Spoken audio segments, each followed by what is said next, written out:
Alô, pessoal. Começando aqui os testes para a live que começa daqui a pouquinho, 1h53.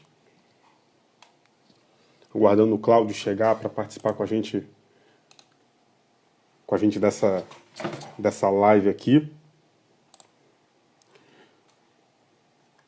1h52 a gente entrou, então a gente fica até 2h50 mais ou menos.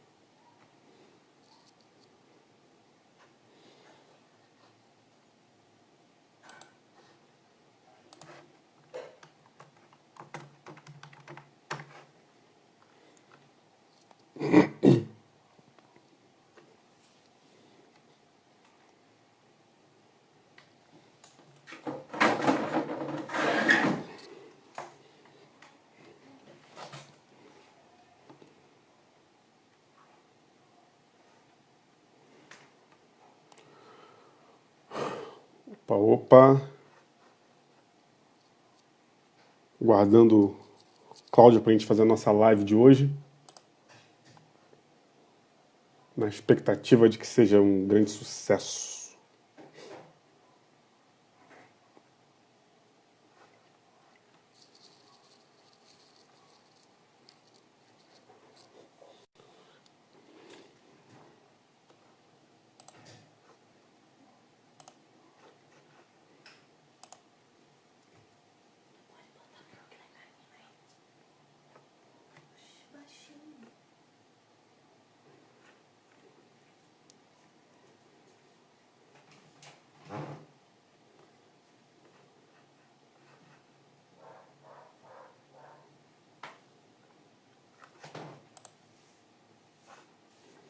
Milton já tá aí, Renata já tá por aí.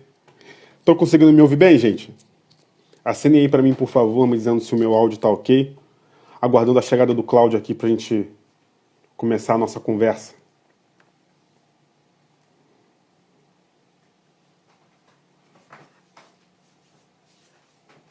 Boa tarde, Milton.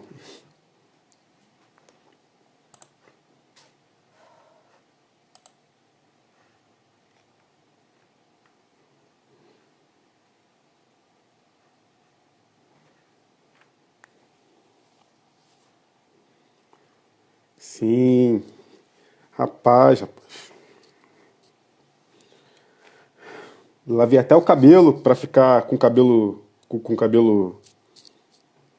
bonito na live. Lavei o cabelo. Passei shampoo pra ficar cheiroso.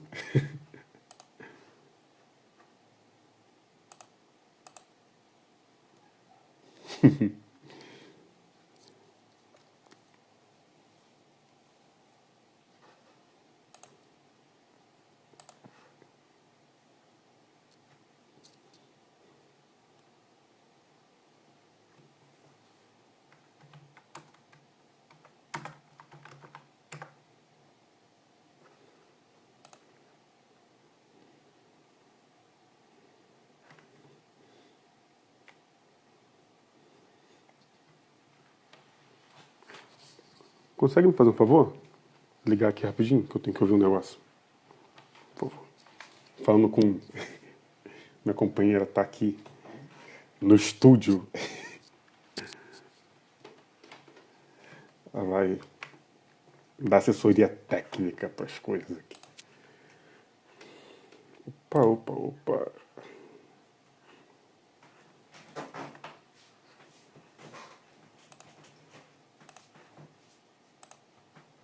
Eu entrei ali, mas tem uma outra pessoa, outras pessoas. Será que é o mesmo? Tem o link errado?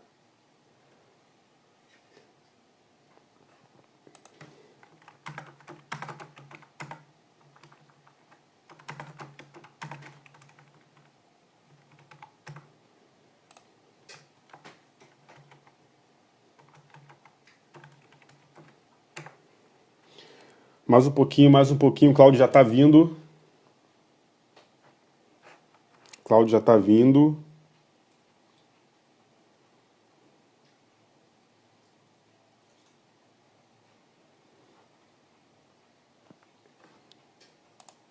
Então, tá rolando um. Na nossa live. Aguardando Cláudio Barria. Tô aqui, estamos aqui. Grande Cláudio, grande Cláudio. E aí, meu querido, tudo bem? Tudo tranquilo? Tudo tranquilo por aí também? Como é que tá Tudo tranquilo, essa quarentena aí? nos reinventando, dia a dia aprendendo como é que faz, cara. Não é fácil, mas é divertido. Fazer o tal do homework, né? Trabalho de casa. Tem 3 É, escritores aqui dentro de casa, tem as triste crianças, é, aí tem as a vantagem, pequenas. a vantagem do. É porque home office ele tem prós e contras, né? A vantagem é que é home. O contra é que é office. É verdade, é verdade. O contra é que é Não office. é, não é fácil, não. É, gente, para quem não conhece, não me conhece, eu sou eu sou Edivan Miranda, é, sou professor do Projeto Grael, sou instrutor de vela. Ops, de vela não. Quem me dera, quem me dera. Eu sou, eu sou instrutor de eletricidade da oficina de instalações elétricas de lanchas e veleiros, instalações elétricas e eletrônicas. Eu trabalho no Projeto Grael já há cerca de 5 anos, sou ex-aluno do projeto, aluno do programa, ex-aluno do programa esportivo e também do programa profissionalizante, onde hoje eu dou aula. Obviamente eu não dava aula para mim mesmo, quem dava aula para mim era o grande Jorjão. Ele se aposentou e eu fiquei no lugar dele desde então. A gente teve uma live mais cedo onde Axel Grael junto com Bruna falaram sobre as políticas públicas de assistência que têm ocorrido a partir da prefeitura aí, porque a gente sabe que boa parte dos nossos alunos podem ser atendidos por ela. Então, quem quiser depois dar uma olhada nos nossos stories, tem muita informação boa lá. Bom, e a gente tem aqui o Cláudio. Eu até pensei em apresentá-lo, mas eu acho que na conversa que a gente teve antes, assim, eu acabei pensando que talvez ele possa falar melhor da sua própria vivência. Eu tenho medo de falar do currículo dele, que é tão extenso, e acabar parecendo técnico demais, né? E aí, como a ideia é a gente fazer um bate-papo. Vai lá, Cláudio, se apresenta para o nosso pessoal aí, para os nossos amigos. Olá, gente. Bom, eu sou Cláudio Barria Mancilha, sou chirioca, chirioca, 25 anos já, 25 anos aí no Rio de Janeiro, vindo do Chile. Enfim, sou arte educador, sou músico, mas educador popular, pesquisador, sei lá, tem um monte de coisa. É esquisito falar da gente mesmo, né? É muito esquisito, é muito esquisito. Porque a real é que ele é bem humilde, né? Ele não gosta muito de falar de si, né?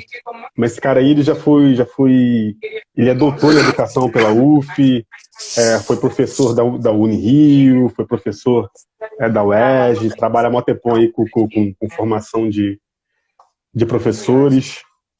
E um dos motivos para a gente fazer esse convite para o Cláudio participar desse debate hoje aqui, dessa conversa, é em razão do dia 19 de abril, que vai ser no próximo domingo, né?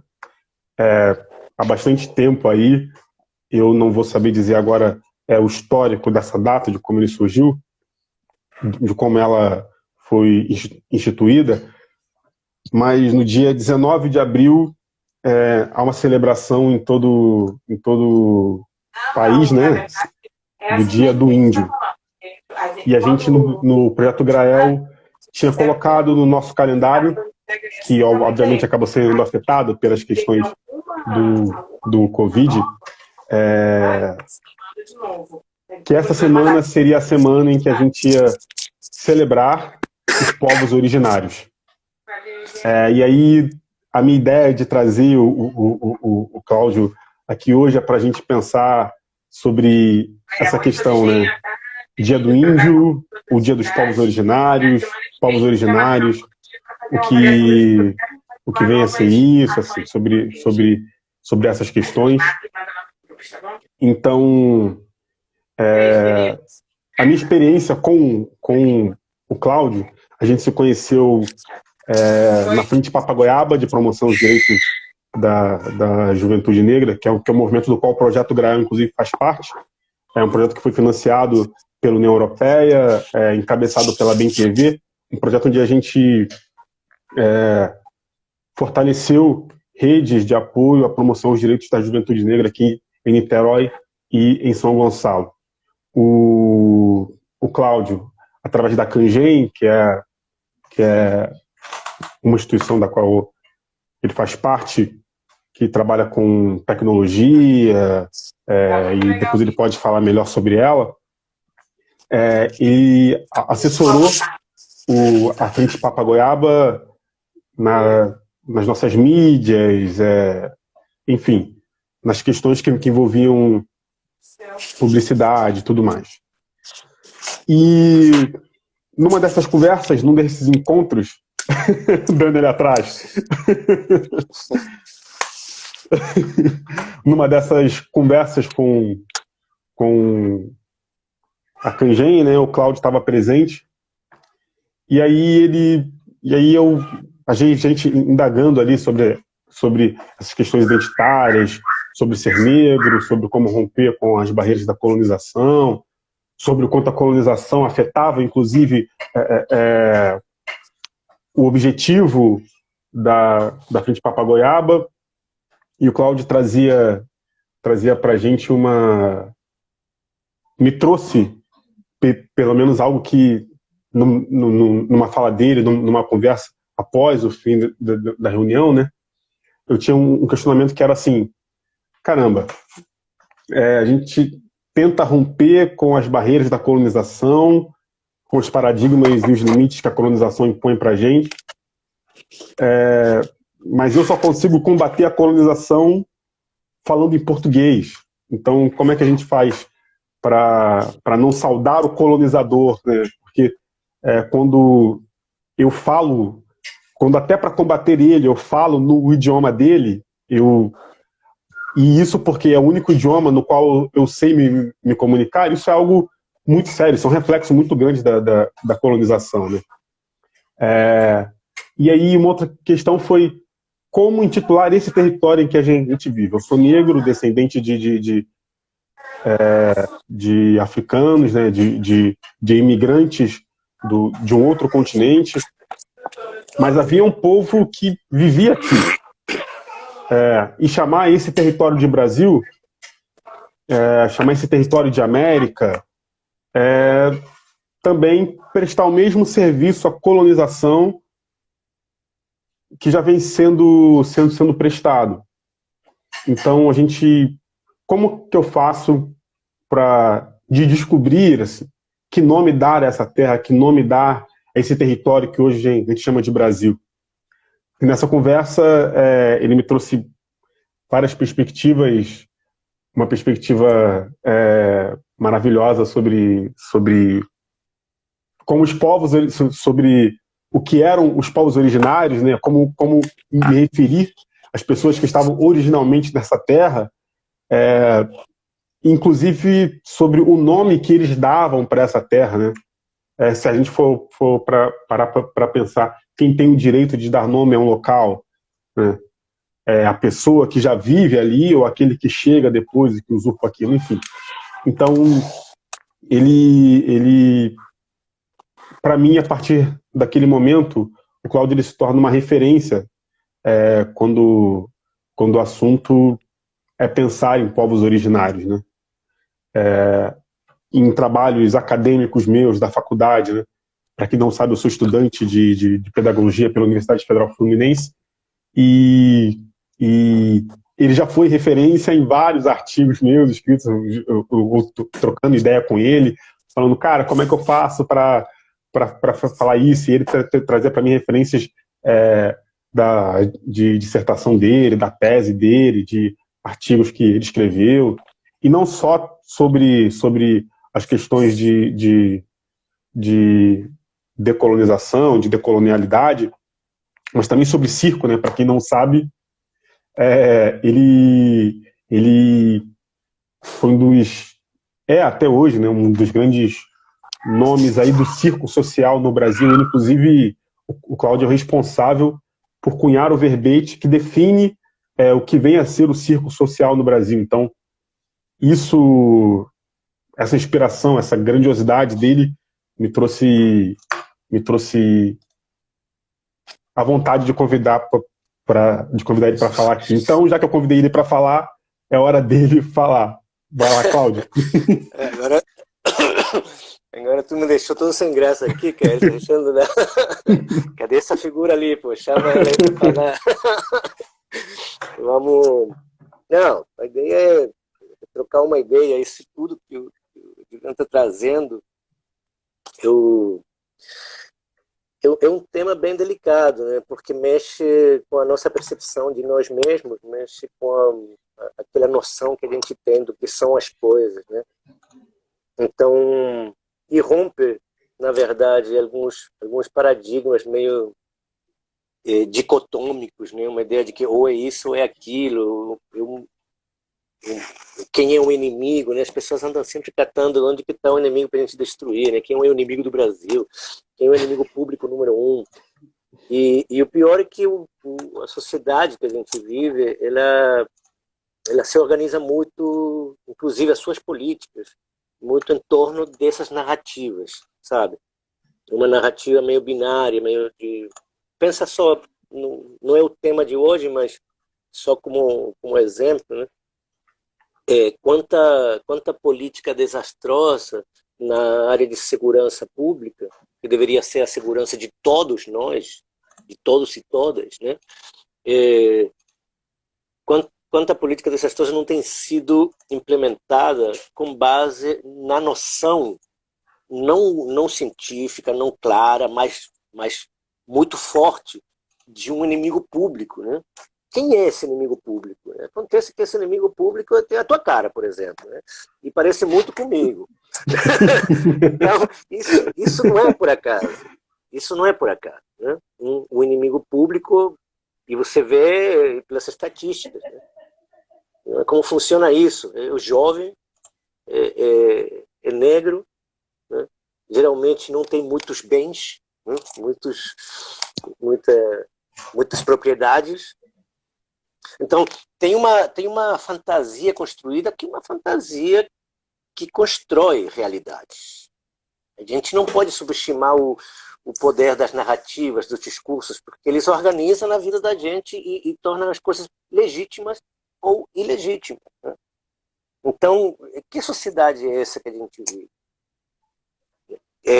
Quem sou eu dentro dessa sociedade? Quando a gente começa a se perguntar isso, olhar para trás, aí o negócio fica meio complicado, porque você diz, pô, não, nós somos ocidentais, né? O Ocidente, somos a modernidade. Nós quem, cara pálida? Nós quem? Porque... Nós somos a civilização, né? Somos um povo civilizado. E a gente usa essa fala em primeira pessoa. Só que se tu vai olhando para trás, não sei os teus, mas os meus ancestrais, eles não foram colonizadores, não foram reis, não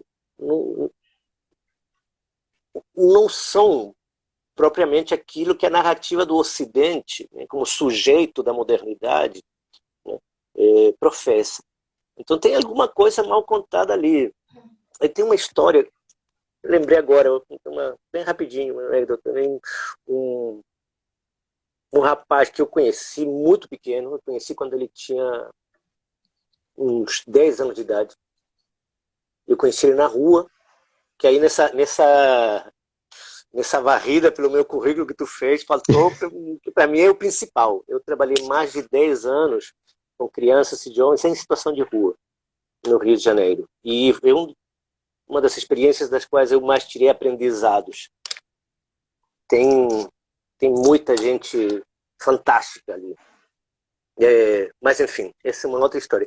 Eu lembrei disso porque um rapaz que morava na rua, né, uma história de vida muito difícil, ele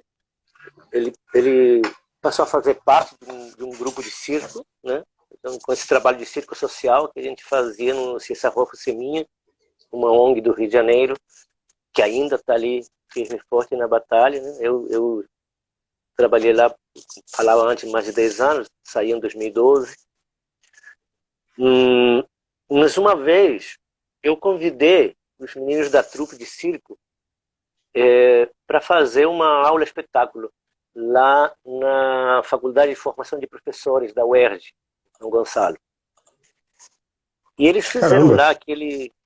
foi Que massa, justamente que massa. com os professores em formação. E eu já meio que prevendo que alguma coisa ia sair dali, né? Porque os meninos lá não são de ficar quietos, nem de fingir que não é com eles, né? Aí eles fizeram um espetáculo de circo, com aquela roda fantástica lá, né? Quando acabou, os alunos da Faculdade de Formação de Professores estavam levantando, já indo embora, e o Marco Aurélio levanta e fala, não, peraí, vamos fazer uma roda aqui, trocar uma ideia.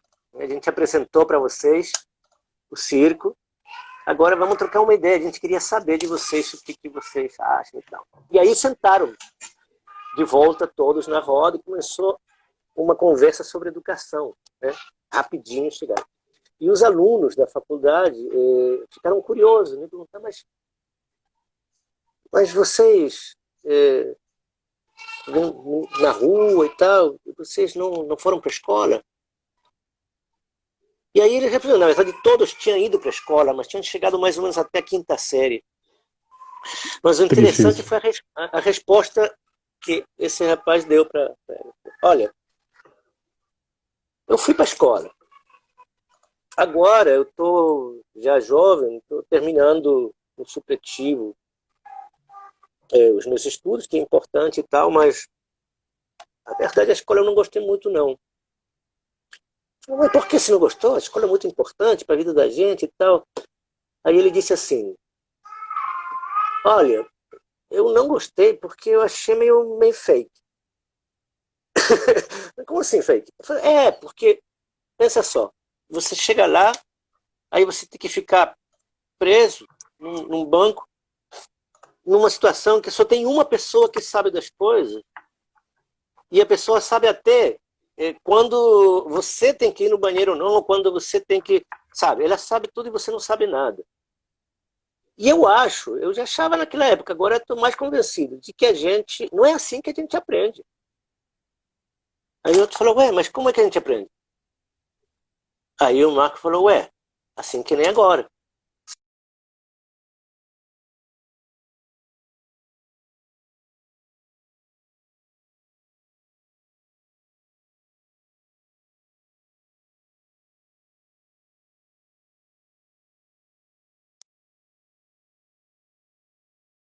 Olha, trocar essas outras ideias. Aí ele falou, mas você está falando de quê? Não, por exemplo, vou te contar uma história. Outro dia eu estava nesse curso aí para jovens e adultos. E eu estava lá sentado na sala, todos os meus colegas. E os meus colegas eram igual eu, quase todos negros. Ele falando. E aí estava dando uma aula de história. Estava dando lá a Revolução Francesa, Napoleão, essas coisas todas. Durante um bom tempo. E aí, ele falando, né? Eu achei super interessante, achei legal pra caramba, mas fiquei curioso, eu levantei a mão e perguntei, professor, só para saber, nada contra, tá ótimo ali, tô gostando da aula, mas só para saber, quando é que a gente vai dar a história da gente? E aí foi aquela coisa, né? Aí todo mundo ficou Caramba, olhando para cara. ele, O professor ficou meio assim, sem jeito, olhando para ele, mas... E alguém, não foi nem o professor, foi um outro colega dele que perguntou, mas como assim a história da gente? Ele falou, ué, eu não sei vocês, mas... Sim, da minha família para trás, até onde eu sei, não teve ninguém em cavalo branco conquistando o território, não teve ninguém lá da Europa, não teve ninguém branco, não teve ninguém rei, nem princesa, nem castelo, nem nada disso que a gente aprende na história, que se supõe que é a história universal. Então eu fico me perguntando, e a história da gente? Quando é que vai ter? Aí ele insistia, mas eu não estou questionando não, eu só queria saber se vai ter. E na verdade, enfim, não teve, né? Não teve, não teve e não teve na tua, não teve na minha formação, não teve de nenhuma das pessoas que estão nos ouvindo. E esse que é o que é da questão. Porque quando a gente tem a história de um único povo, e repara só, eu não estou falando que a história desse povo seja uma história ruim, seja uma história da maldade, seja qualquer coisa assim perversa. Mas é uma história que, por condições históricas, de como essa história se desenvolveu e se ampliou, que tem a ver com a colonização, né? Essa história se apresenta como a única história. Uma história linear, sabe? A gente aprende a história da humanidade como se fosse uma única história linear, que começa lá atrás, onde tudo era selvagem, e vai linearmente crescendo para chegar, né, na modernidade, no progresso. Exato. No progresso, Agora, na civilização. Narrativa, né? É isso. Essa narrativa faz o quê? Com que todas as outras histórias fiquem relegadas para trás e sejam apresentadas a nós como histórias do passado ou como histórias de um mundo atrasado ou de um mundo selvagem na verdade, é uma história contada que serve apenas para a gente não aprender nunca a lidar com o outro, com o diferente, com o diverso. Né? E aí, Sim. é aí que entra. Nesse contexto, é que você precisa se questionar, ué, mas e o índio? O índio, assim como a narrativa do negro, né? O índio é o negro também. Isso é uma questão polêmica, mas do ponto de vista do status quo, da organização do mundo hoje, moderno e tal, é o não branco, né? É o outro, que precisa aprender para virar a gente, como disse até uma autoridade muito importante no nosso país ultimamente. Né? E isso é sério, porque eu não vou respeitar nunca alguém que eu não acho que seja gente, que seja humano. Então, eu não só não vou respeitar, pior, eu vou ser sempre incapaz de aprender dele, de aprender com ele, de perceber os seus saberes, a sua potência humana. Eu vou perder isso tudo, porque acho que o outro é um outro menos humano, menos gente, menos civilizado, né? Menos civilizado. Um outro... Menos. Exatamente. E como que a narrativa construída historicamente faz essa magia para nos convencer disso? E aí que vem a história das narrativas, das caixinhas, sabe? Das caixinhas. Era-se uma vez, né? Eu te contar essa história. Era-se uma vez um navegante, estava doido para ficar rico e famoso, e numa época muito complicada para a Europa, em que os europeus eram a periferia do mundo, porque o centro comercial, cultural e tal do mundo ficava lá onde se cruzavam os rios Tigres e Éufrates, que era a Babilônia e é onde hoje está o Irã, o Iraque, toda essa região ali. Né? Para chegar lá e comerciar, a galera podia ter acesso às riquezas do mundo naquela época. A seda, né, os panos, as especiarias, que vinham muito do Oriente mais longínquo, que era a Índia, era a China. Então os caras precisavam chegar lá para poder negociar. Só que ali tinha inimigos, não podia passar. E aí esse cara disse, pô, deve ter pego alguns livros antigos, porque, na verdade, os árabes antigos, os romanos, na primeira época também, os chineses, há muito tempo atrás, todos eles já navegavam sabendo da circunferência da Terra.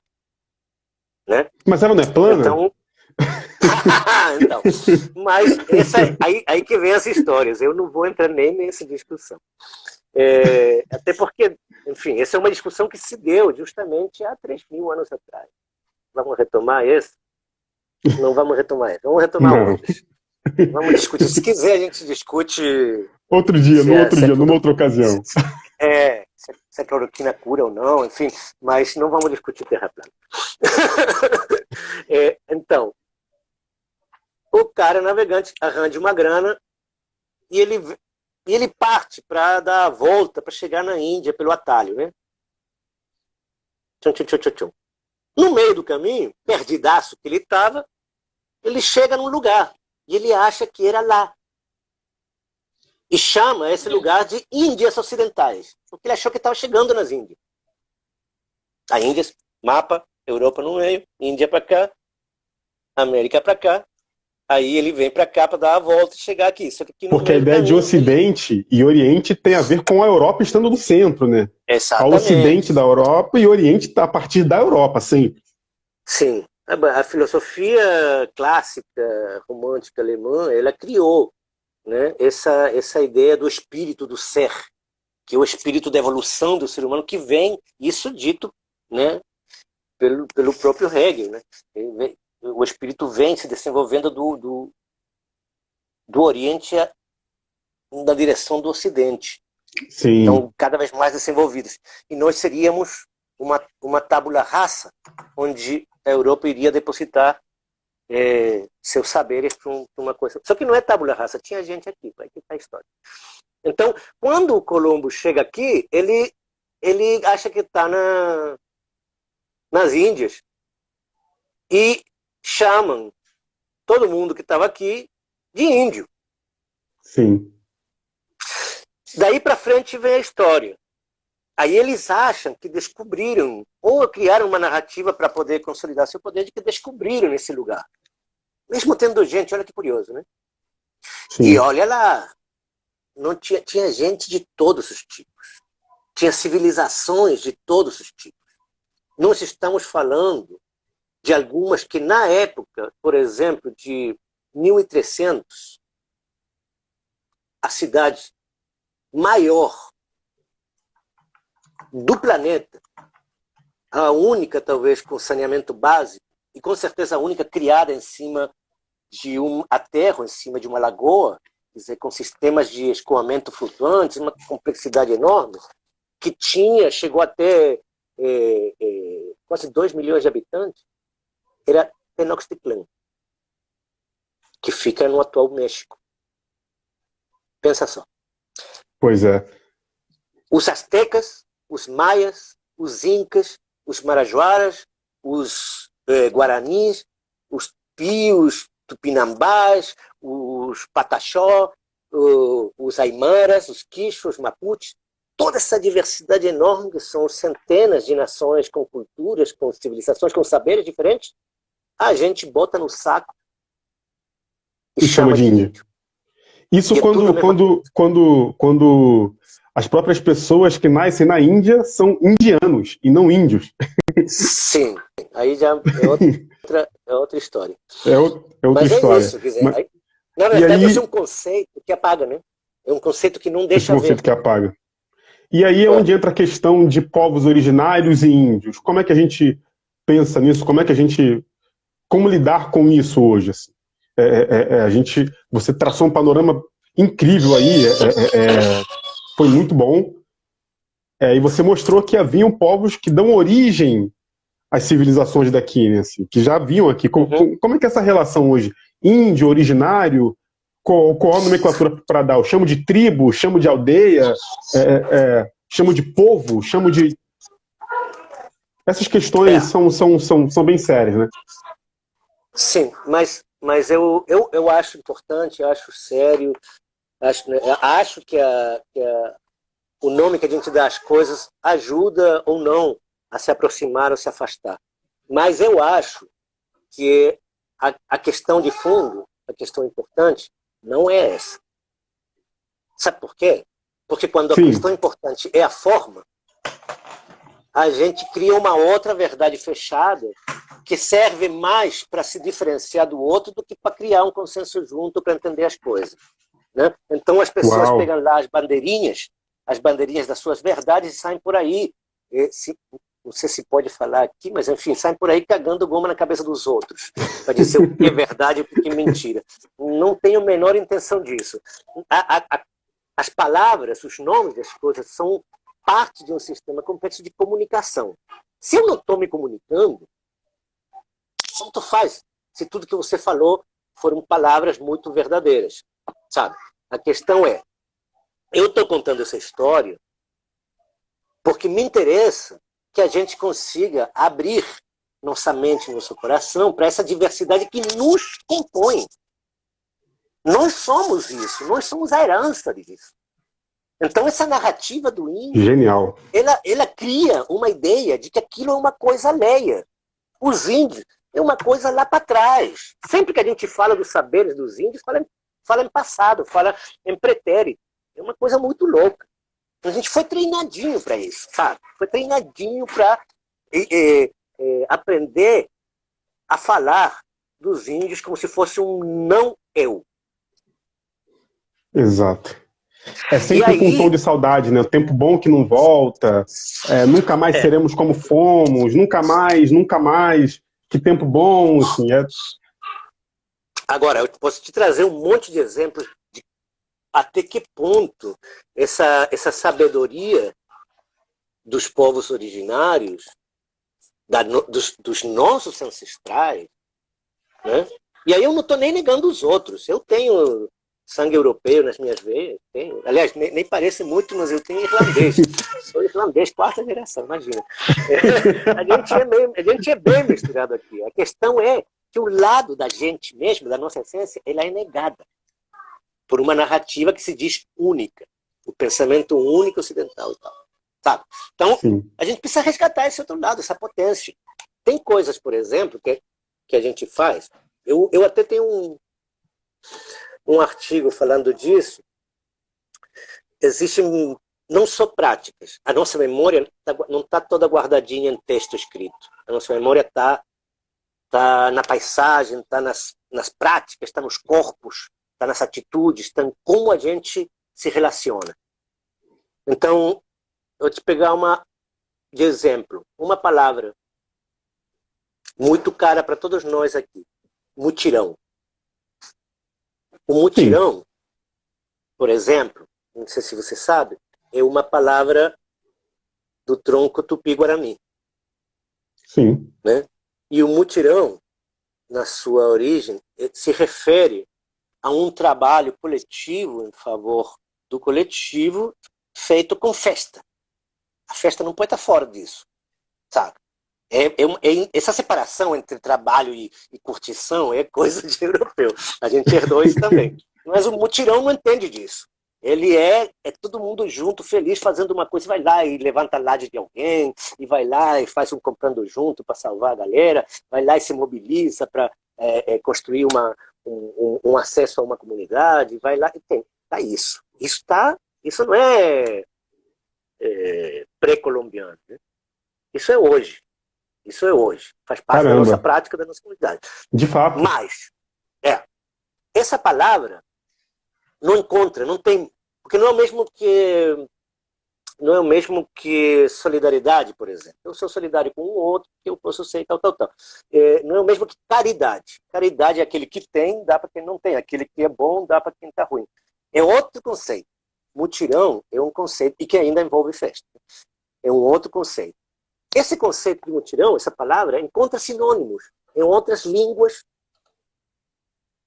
de povos da nossa América. Né? Esse aqui é interessante. Tem no sul do México, por exemplo, o guelaguetza. Guelaguetza é uma palavra que significa mais ou menos a mesma coisa. Trabalho comunitário, conjunto, com festa.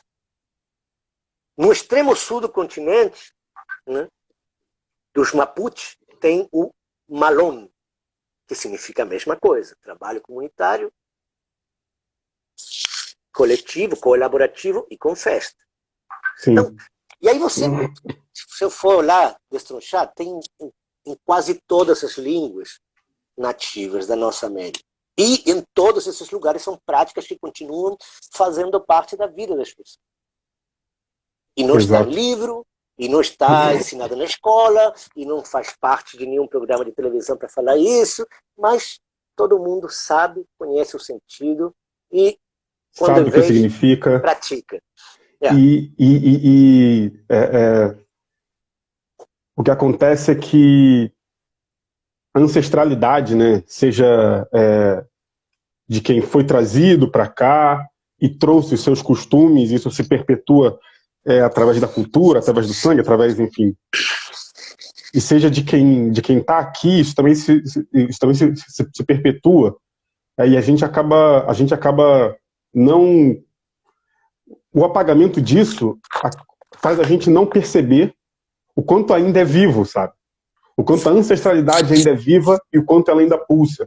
Então, celebrar uma semana dos povos originários é celebrar esse tipo de visão e esse tipo de cultura. Muito mais do que você ter uma semana dos povos originários, significa, então, você repensar a sua maneira de trabalhar, sabe? Repensar o que significa o trabalho para você.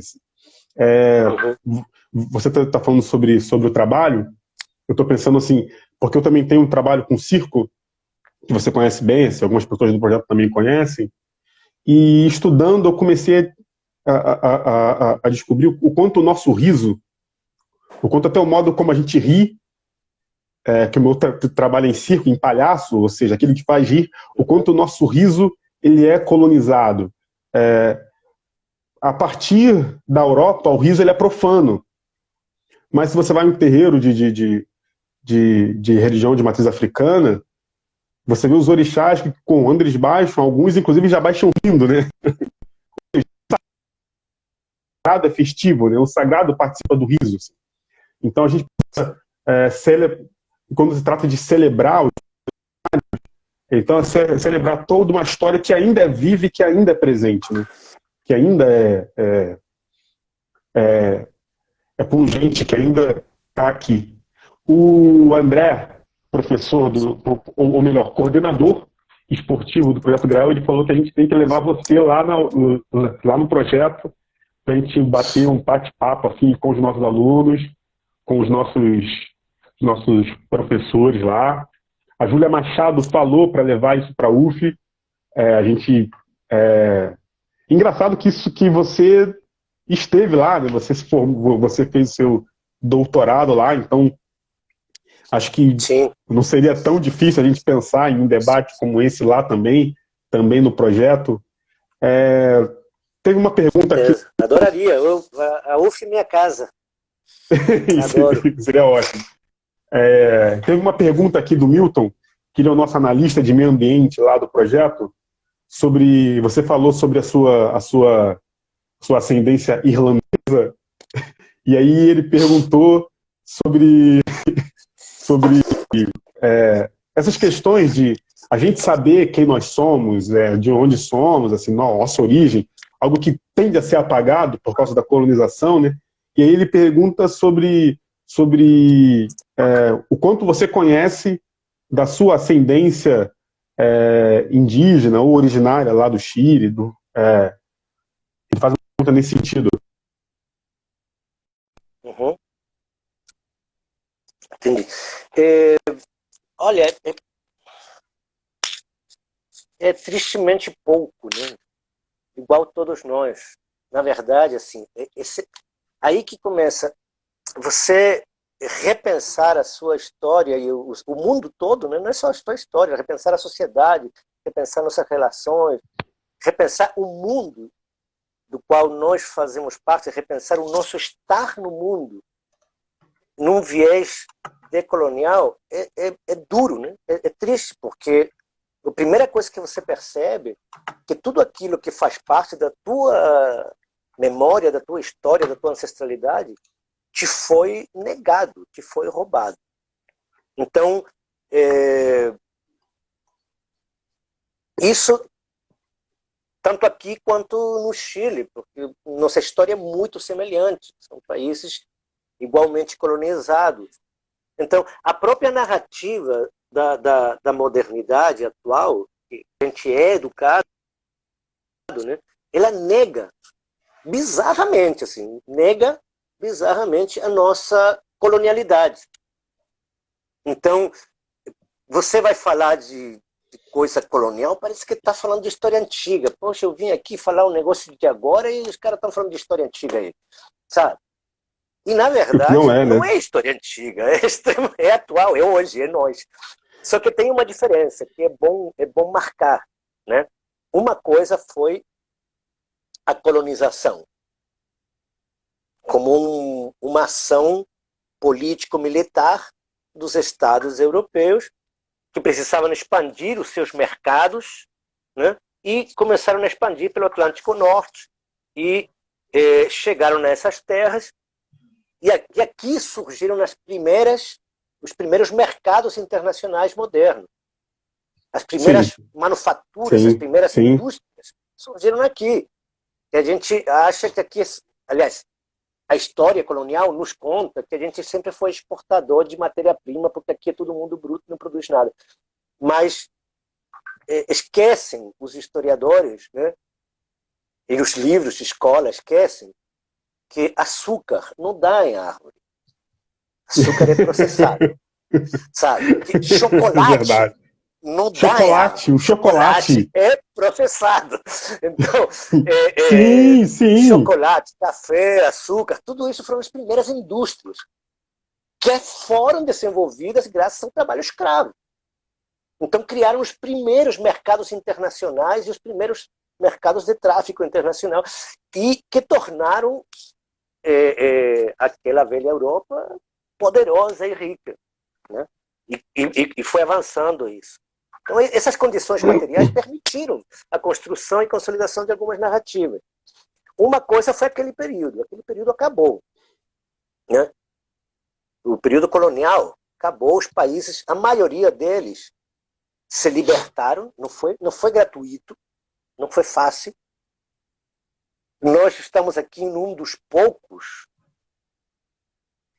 para não dizer o único, mas um dos poucos países que viveu um processo de mudança diferente, né?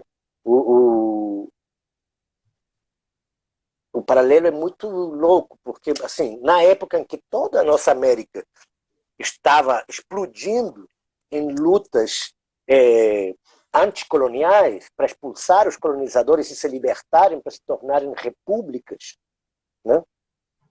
Em 1810, mais ou menos, é a época em que o rei de Portugal, né, João, estava vindo com a corte toda para cá, fugindo dos franceses e instaurando aqui uma nova fase em que a colônia, o Brasil que era uma colônia, passa por decreto a ser chamada de império. E isso Sim. muda a nossa cabeça toda, né? Muda, Fica tudo muda, muito muda. confuso. Então, os focos de rebelião que tinha aqui foram sufocados pelas armas, porque o exército colonial estava aqui, todo ele. Então, foi mais difícil. Os espanhóis tomaram mesmo e voltaram para casa. Os ingleses lá no norte também, e os franceses também. A primeira revolução descolonial do mundo foi no Haiti. Uma baita revolução, uma baita Uma revolução. baita revolução. E daí E para lá o aí, Haiti sofreu um embargo econômico que dura até hoje, né? É porque o com colonizador ele não certeza, consegue, ele não aceita perder, né? Ele não aceita perder, então E aí a diferença, talvez, principal, e é para entender essa coisa lá que a gente estava vendo, como se construiu isso para cá, é porque acabou a colonização, isso é verdade, a gente não pode se dizer um país colonizado como era, né, até o século XIX, mas a herança principal da todo o período colonial, né, é o que um sociólogo peruano, chama Aníbal Quijano, chamou de colonialidade do poder. Olha, aí surge esse conceito, a colonialidade. Ou seja, o que quer dizer isso? Quer dizer que no modo como se organiza a nossa sociedade, no modo como se organizam os nossos saberes, no modo como está organizada as formas de dominação na sociedade contemporânea, há um viés de colonialidade. Há uma racialização das formas de dominação. Sim. Não é por acaso que se você olha para uma cidade, grande cidade, em qualquer lugar do sul do mundo, né? Do mundo em geral, você vai ver que, seja na África, seja aqui, seja no Chile, né? Qualquer grande cidade, São Paulo, Rio, você vai ver que a organização da cidade é muito parecida a uma cidade colonial. Tem bolsões de riqueza, com toda a infraestrutura, com todo o acesso, com cinema, com a coisa toda, e tem grandes extensões de miséria, de pobreza, de falta de acesso, né? Que a gente chama ora periferias, ora quebrada, ora favela, enfim. Mas essa estrutura não se deu por acaso, nem caiu do céu. Foi o produto desse desenvolvimento. Então essa estrutura assim, né? é a colonialidade também. E aí tem um correlato a isso, que é a colonialidade do saber. Ou seja, a gente enxerga, esse é o nosso problema, nossa cruz. A gente não é o outro, não é o europeu, né? É o Edivan, é o Cláudio, sabe? É a Jaqueline, é todo mundo que está ali. A gente enxerga nós mesmos, né? A gente enxerga a nossa vida e o mundo com os olhos do colonizador. Ainda hoje. E essa é uma questão... Isso é grave, porque enxergar o mundo, né? Enxergar o mundo mesmo, assim, a nossa cosmovisão, a visão do que a gente tem, do que a gente acredita por mundo aí, a partir do colonizador, impede a gente enxergar, por exemplo, o território da maneira que o nosso povo deveria enxergar, né? Da maneira que a gente, de uma outra maneira que não seja a maneira destruidora, assim, impede a gente de tentar pensar, porque eu acredito que do modo ocidental, né, do modo europeu, eles pensam que terra, na verdade, é um bem a ser explorado, né? Enquanto que eu acredito que, na verdade, as coisas se formam a partir do território mais a cultura, né? É o território, aquele espaço geográfico e aquilo que eu produzo dele. Quando eu não tenho, quando eu não me sinto à vontade para produzir nele, quando eu apenas quero reproduzir o que o colonizador me pediu para reproduzir nele, então eu dificilmente consigo criar uma história minha com aquele território. E aí a gente vai ter um país onde os indígenas, os originários, os indígenas, a gente pensa que eles são usurpadores de terra, nem um centímetro a mais para eles, quando na verdade isso é uma ideia de exploração do território, em vez de uma experiência de vivência no território. Lá no projeto a gente fala muito sobre isso em relação ao mar. A gente tem que conviver com o mar e não apenas explorá-lo. Não simplesmente tirar dele o petróleo, não simplesmente tirar dele o marisco, não simplesmente tirar dele o nosso sustento. Porque não existe um meio ambiente. Eu sou o meio ambiente. Existe um ambiente todo. Uhul. E nós fazemos parte dele. E aí cada hectare de reserva indígena, cada quintal meu da minha favela, a minha horta aqui em casa, no meu barraco, tudo isso é importante para mim. E a gente precisa estabelecer conexões novas com esse território, sabe? Pensar nisso a partir das experiências dos povos originários é que é o desafio, né? Acho que isso traduz, acho que essa sua fala, acho que já dá para a gente consolidar aqui uma ideia, né? Assim, o tempo está encerrando, a gente tem mais 2 minutinhos apenas. Eu acho que a gente pensar assim, que isso consolida essa ideia de poder ver com os nossos próprios olhos, criar uma nossa própria visão sobre território, sobre mar, sobre vela, sobre esporte, sobre a nossa existência, eu acho que é a principal forma da gente combater as desigualdades, as opressões e a colonização, né? A colonialidade, colonialismo. Acho que é um caminho nosso. Cláudio, eu vou te pedir para dar um último salve aí pro pessoal. Teve bastante gente ativa aí. Renata, André, Milton, Jaque, Júlia, Emanuel entrou aí, a própria Natália também, Hugo falou bastante. E aí, se você puder mandar um salve para esse pessoal, um último sorriso, algum último recado que você quer deixar para a gente aí nesse tempo aí de Covid, pensando também no quanto os povos originários sofrem com isso. A gente tem aí um minutinho.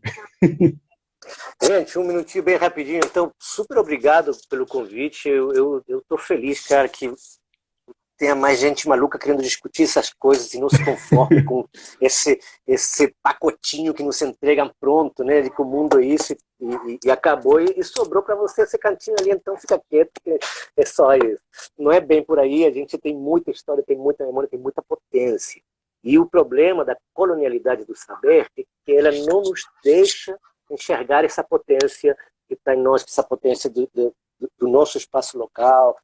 E não só isso. Hoje em dia, eu queria fechar com isso que um link muito mais importante. Não é só por uma questão de autoestima, de representatividade, não. É por uma questão até de sobrevivência da humanidade. Exato. Nós temos um modelo que foi desenvolvido, e um modelo que é produto do mesmo processo que a gente falava antes. Um minutinho, hein, Cláudio? 30 segundinhos. Dos mercados pelo Atlântico, nossa, até chegar a esse sistema mundo moderno colonial. Né? Esse sistema mundo moderno colonial está em crise, está acabando com a natureza, está superaquecendo o planeta, está provocando isso tudo que a gente está vivendo, que a gente nem no pior filme de ficção científica ia imaginar. Então nós precisamos, eu quero citar e recomendar para vocês a leitura de um livro pequenininho, assim, curtinho, fantástico, do Ayrton Krenak. Né? Precisamos achar dicas para retardar o fim do mundo. Retardar o fim do mundo. Porque é isso. É isso. E aí, só um detalhe, entendendo que nós somos a natureza, porque essa ideia colonial, que quer colonizar a natureza também, que acha que nós somos alguma coisa superior, e temos que cuidar ou destruir a natureza, ou usar, ou explorar a natureza, não percebe, como percebem os nossos povos todos, né, que nós somos parte da natureza. Exato. O problema é que essa crise vai acabar, não é com a natureza, vai acabar com a gente. Se liga nessa. Valeu, gente, querido. Obrigadão aí. Grande abraço. Cláudio, um grande abraço. Eu te amo pra caramba. Você tá na minha história.